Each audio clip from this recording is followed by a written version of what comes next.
Sziasztok, Borca vagyok, hát nem buzdított várjatok. Úgy készítem ezeket a videókat, szóval más néven az a nevem, hogy Teddy Farkas. És ezeket szeretném elérni legalább a 50 feliratkozót, de ez még sokkal több videót kell csinálnom, mint 30 valamennyi van. Bocsánat. És most meg akarom mutatni, hogy mit fog. Ez milyen a környezet. Ezt várjunk vele. Hát szóval itt van a veteményünk innen. Ott van a focipálya, hogy nem tudom, hogy láthatok, ott vannak a gyerekek, hogy fociznak, gyerekekkel menni néha.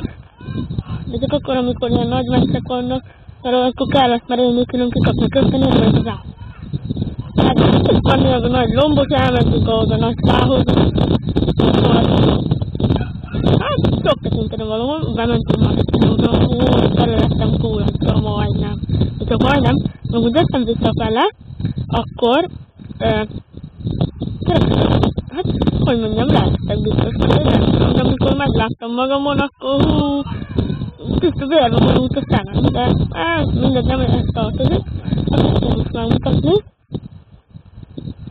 hogy van itt egy ekkora nagy veteményes, és hát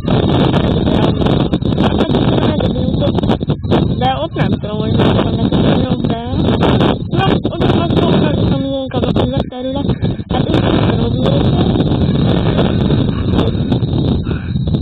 és hát ottan látszik minden, tehát már lehet látni a fotót, hogy meg lehet látni, hogy mennek az autók, nem nagyon erős szemsel,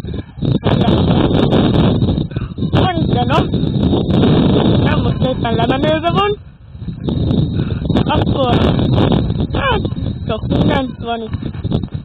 Empire kapcsozatok, és nem a legfőbb, de még a tanki, és a Empire Cup a legjobb.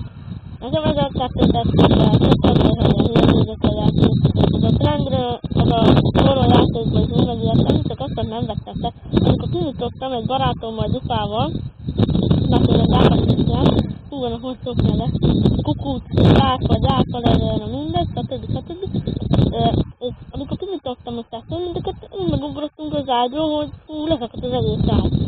Mindegy, sziasztok! Mondom, hogy tankizok. Az a legjobb. Na, vágjunk bele. Látjuk. Oké.